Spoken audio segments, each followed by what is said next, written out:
Hi Stefan, how are you? I'm doing just fine. Hello. Nice to meet you.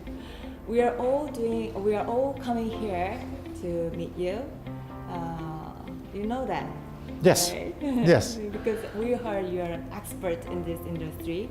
So we are wondering, how did you get started to this blockchain industry? I got started through my IT consulting career as a network and security consultant. This gave me already the required knowledge in cryptography, encryption, and the leap to blockchain technology was a very short one. Okay. Many people have no idea about. Many might have no idea about what is the blockchain or the kind of that thing. Would you please let me explain about blockchain? I'd be glad to.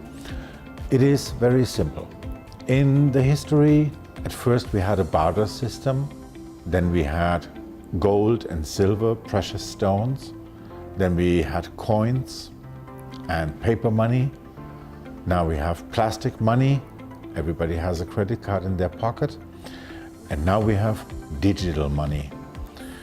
The only difference is digital money we cannot see. And it is still something of value, and it's definitely not a new idea. I have a very nice story about the Yopi people in a little Pacific island.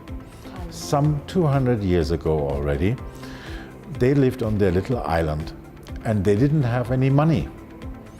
They used stones, 2 meters wide, almost a ton in weight.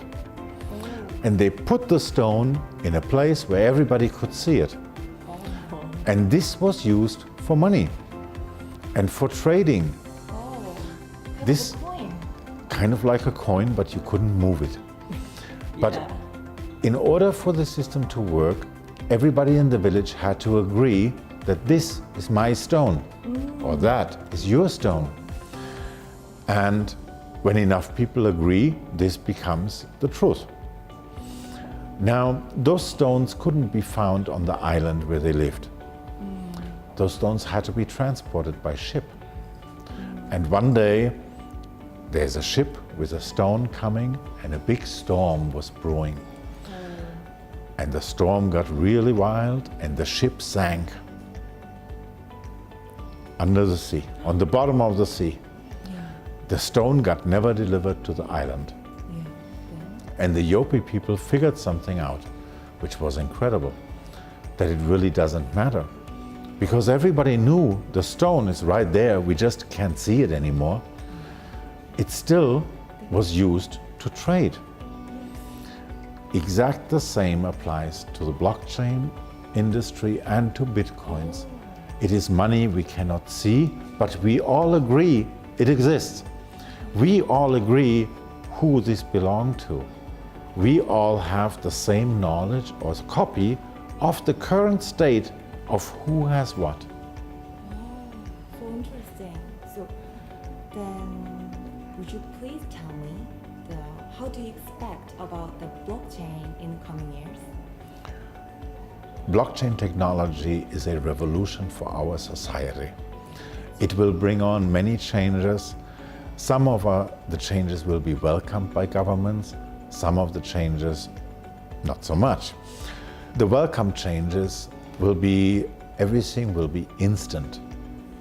The phrase, come back in 3 to 5 business days, will mean nothing to our grandchildren. And most likely they will ask, Grandpa, what's a bank? They will never see the inside of a bank because all money transactions will be done digitally. Today already many people don't carry cash. We have a card. Right? You have a card for gasoline, a card for dinner, a card for shopping, a card for everything. The need for cash becomes less important, and the need for many cards will become less important too. Now this is all great. It also allows direct trade, where I can send money direct to you, or we can create any deal, conduct any business direct with each other. But the governments are not necessarily in favor of that. Because if we trade directly, it does not allow a good system for taxation and control. And general, all governments, I don't pick on any special governments. Now we need rules and regulations, for sure. But in this case, it will be a learning process. A process where governments and banks will understand that this technology will not go away, and for people to understand how they can use the technology in the correct way. When you cover the system of value, that you do not need something you can look at. The advantages of the blockchain technology come with the public record of every transaction. That it cannot be falsified, it cannot be copied or corrupted, and as such, fraud is prevented. It's simply 100% not possible to defraud a blockchain-based payment system. The only way any fraud could happen is if you would make your digital coins, your digital money, accessible to somebody else, which is the equivalent of you leaving your wallet on a table. Yeah. You wouldn't do this. Yes. You will safeguard your wallet. Correct. Yeah. You keep it in a purse, you block the purse, you keep it under your arm. Yeah. In a digital wallet, what you need for Bitcoin transactions, you need similar safeguards. You need a password, a strong password, a long password, Likewise. which people cannot guess. So to prohibit access from others.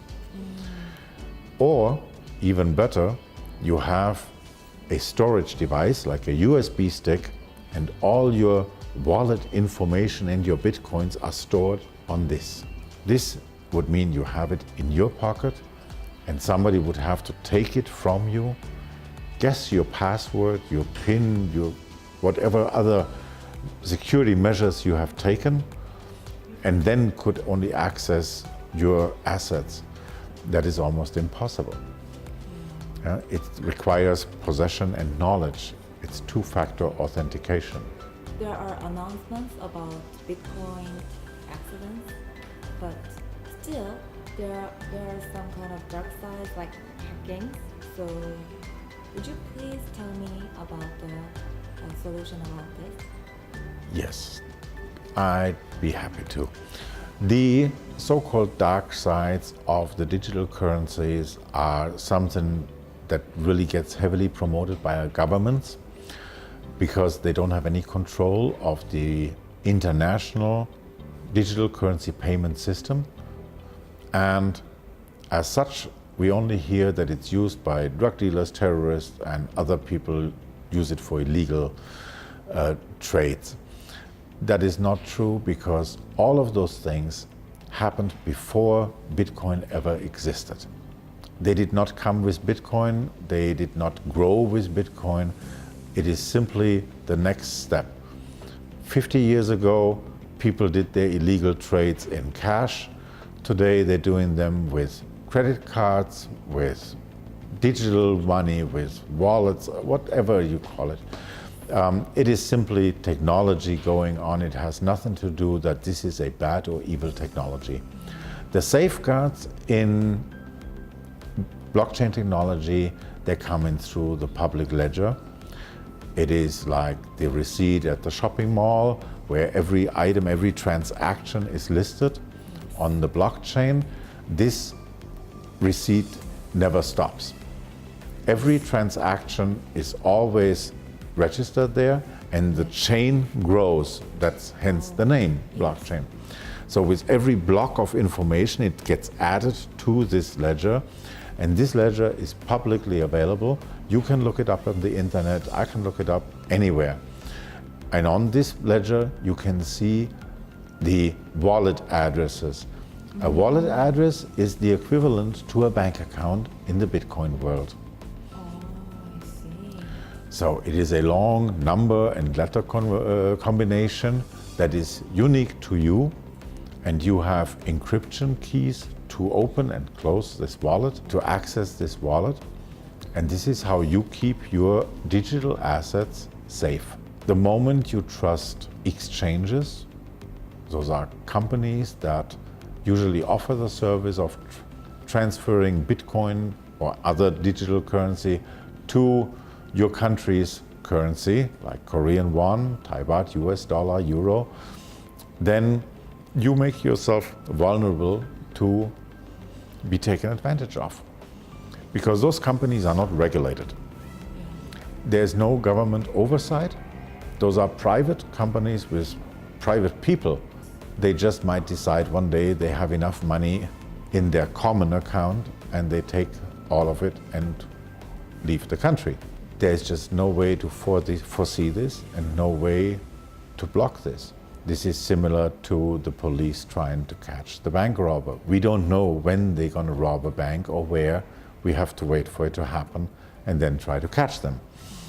And the last, in Korea, the government regulates so much about the Bitcoin thing, and would you please tell me what do you think about this problem or this thing? I think it's great news for Korean people. First off, the government did not prohibit digital currency or blockchain technology, and that is good news. That is really good news. The government embraces the technology, but in exchange for this, tries to get their share in form of taxes, and they also implement safeguards to protect the small investors. Nobody is worried about multimillionaires losing half of their money. But if there's a family father who invests in Bitcoin hoping for a fast, high return, and due to the volatile market, he is losing all of it, then his family would not have anything to eat. This man needs protection. Many people are in situations where they hope and pray for a solution of their financial problems, and they will grasp onto this chance of the new era of digital money in a hope of solving all of their problems in one day. The government needs to step in and protect those small investors. So there are rules implemented to tell those exchanges that operate just like banks to make sure who is your customer. Know your customer. KYC, know your customer, means you need a real name, you need a real address, a real bank account, a real telephone number. There might be questions on how did you make the money you are investing. Those are not only questions meant to invade your privacy. Those are security questions designed also to find out if the investor has experience. Is he knowledgeable about the investment he is about to undertake? How is he funded? Are there reserves financial? Is he financially in the position to gamble with this money, or is he gambling with the life of his family? In a second way, then, these rules are meant to protect the government, to ensure that the government will receive the assessed taxes on capital gains, similar to taxes you have to pay on stock market investments, real estate investments, or even gold, silver, diamonds, any investment you do. Same will go for Bitcoin and digital currencies. There will be a tax to pay. Thank you. You're very welcome. Thank you for your time.